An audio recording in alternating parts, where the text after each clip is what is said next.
Então, essa daqui é uma gravação para uma amiga muito querida a respeito da minha própria experiência com os males respiratórios e asma como cantora de ópera. Eu me chamo Carolina Faria, hoje é o dia 8 de julho de 2025 e eu já me sinto curada das minhas condições respiratórias, em sua grande maioria hoje. Eu não uso mais nenhum tipo de medicamento, eu não sinto a menor necessidade. Eu sinto que a minha respiração está curada e que, bom, eu gostaria de compartilhar o que aconteceu comigo e que talvez essa história sirva de alguma coisa para alguém.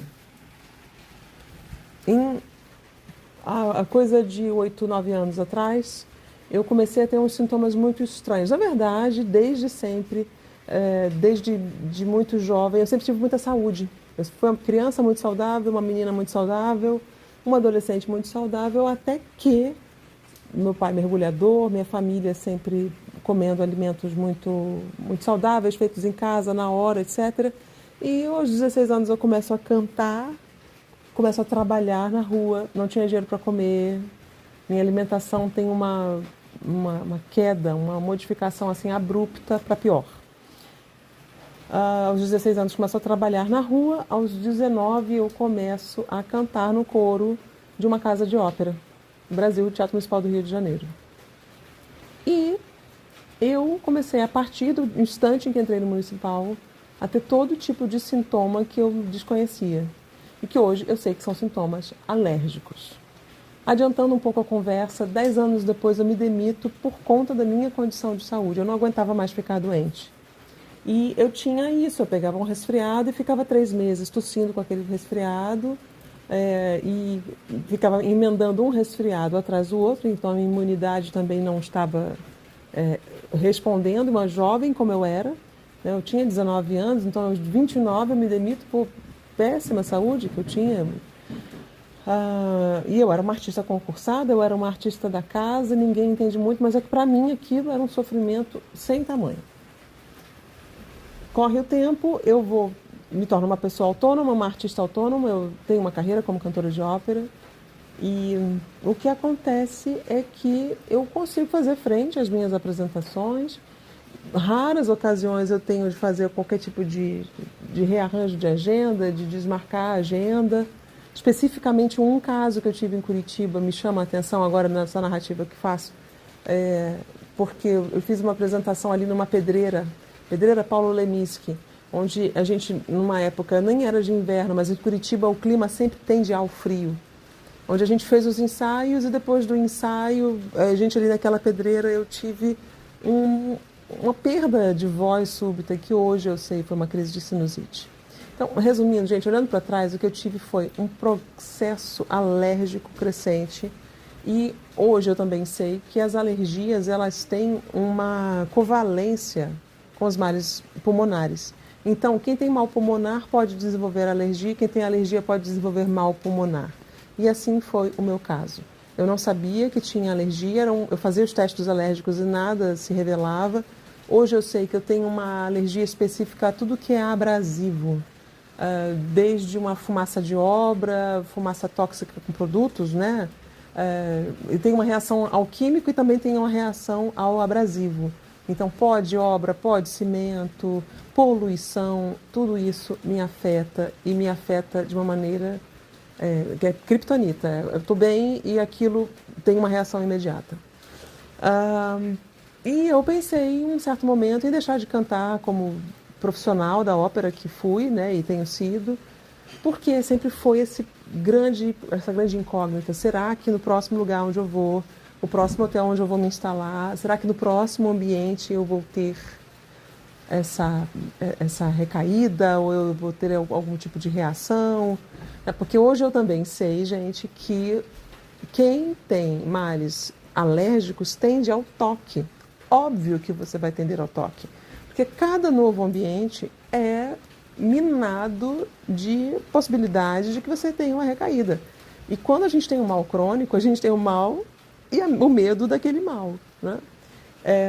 Então, esse era o cenário quando eu cheguei em 2022 para trabalhar na Amazônia. Eu vim trabalhar no Teatro da Paz, que é a casa de ópera aqui de Belém do Pará, Hoje é o ano de 2025, então faz 3 anos, na verdade 4 anos, quando vim a primeira vez, em 2021. E eu fiquei muito impressionada como que eu reagi bem ao clima úmido e super quente da Amazônia num primeiro momento. Depois eu comecei a ter crises de asma horrorosas. E, adiantando a história, encontrei grandes médicos, grandes pneumologistas. A gente tem aqui uma medicina natural própria do povo, que é uma coisa impressionante, de verdadeira promoção da saúde. E eu encontrei aqui o pneumologista que me disse: olha, sua dosagem está errada. Você está tomando o teu remédio, a tua bombinha, né, só em casos específicos de crise e nos instantes em que você faz transição de estação, né? Então, quando entra o outono, quando entra a primavera para o verão, essas horas de estação de transição era a hora em que eu usava. O pneumo no Rio de Janeiro tinha me recomendado fazer esse tipo de tratamento, porque era ali que a coisa acontecia para mim. Mas, como nos testes alérgicos nada era acusado, eu não usava antialérgico.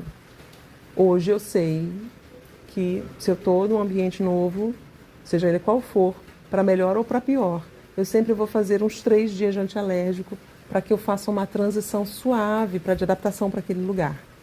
E eu não sabia de nada disso, então eu tinha muitas crises de asma, violentíssimas crises de asma nesse lugar que é esplendidamente favorável aos pulmões, né? Muito ar, oxigênio, ozônio, tudo maravilhoso, mas tem as transições abruptas de temperatura e umidade. E tudo que é transição abrupta maltrata o pulmão. Tudo que é transição na realidade, o pulmão é um órgão maravilhoso. Ele é um grande amigo, ele é um grande protetor da gente, ele aguenta muito antes de cair. E quando ele cai, ele precisa de muito tempo para se reorganizar. E essas transição de posição horizontal para posição inclinada para posição ereta, vai dar tosse. Transição de umidade e temperatura, quer dizer, a primeira hora da manhã e a hora em que o sol começa a declinar nos pontos mais frescos do planeta, mais frescos do que a Amazônia, onde eu me encontro, tudo isso vai contar. E fui aprendendo aos trancos e barrancos e uma crise atrás da outra, tudo isso que eu estou falando para você. Então, o médico pneumologista aqui em Belém do Pará, ao qual eu agradeço tremendamente, quadruplicou a minha dose e disse: isso, enquanto você estiver na Amazônia, tua dose é essa, para o resto da vida. Imagina que isso caiu que nem um meteoro na minha cabeça. Porque é uma cortisona diluída, é uma cortisona tópica, é uma cortisona que teoricamente só fica no pulmão, mas quem usa sabe que sim, faz alteração na voz, faz alteração na respiração, enfim, é um medicamento. O medicamento, ele sempre vem com o seu pacote, né, de condições do uso. E usei até um instante em que eu tive uma crise de sinusite por conta de uma dessas mudanças abruptas de temperatura para o calor, para a umidade. E uma cabocla aqui disse: mas a gente usa a andiroba dentro do nariz, junto com a copaíba. Isso daí arruma uma sinusite. E assim eu comecei a usar andiroba com copaíba, da entradinha, né? Não lá dentro do nariz, mas assim nessa entradinha aqui da narina. E só de respirar aquilo, eu já percebi, primeiro, mucosidade descendo, porque hoje eu sei que é a andiroba que faz isso, e uma sensação de cura dessa mucosa dos seios da face, do nariz, e garganta, e pulmão. É como se a copaíba, hoje eu sei que é a copaíba que faz isso, que vai desinchando tudo. É um anti-inflamatório tópico poderosíssimo que para mim funcionou maravilhosamente. Meus queridos amigos que me escutam, com o tempo e com o uso, o meu pulmão se curou.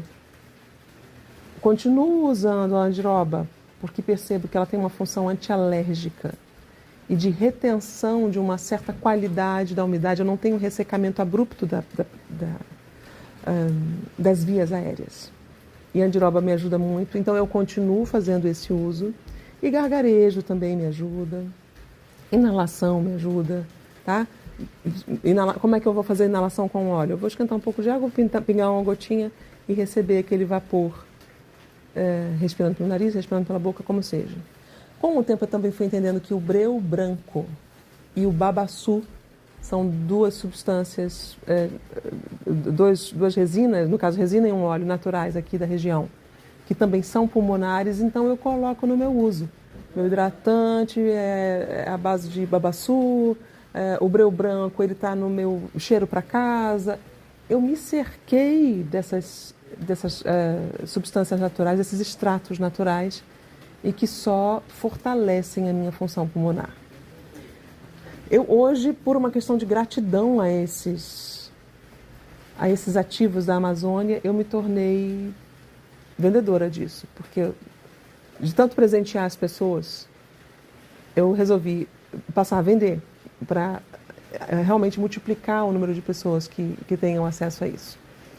Esse áudio ele não é uma propaganda, eu não faço questão que você compre comigo andiroba, mas se você procure de uma boa fonte. Eu sei que a Fitoterápica e outras firmas sérias trabalham com isso, então eu recomendaria que você ou comprasse de uma boa fonte da Amazônia, confiável, ou que fosse uma fábrica também que tenha uma certa idoneidade, Laszlo, Fitoterápica, o que seja.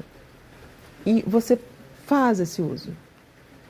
Significa que você não vai visitar o médico? Significa que você não vai obedecer ao tratamento dele? Óbvio que não.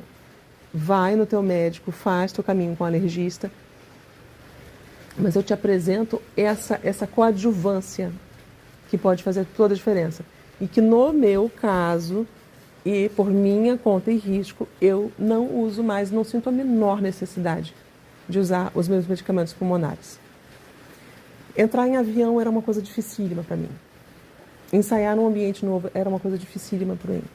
Eu tinha muito medo da mudança de pressurização, eu tinha medo do que ia acontecer com a respiração e também medo do medo, né? Então, tudo isso também foi mexendo. Esses ativos, eles também são calmantes da mucosa, são curativos da mucosa, mas eu tenho a impressão de que eles vão num nível ainda mais profundo. Enfim, esse é o meu relato. Eu espero que isso lhe sirva de alguma coisa.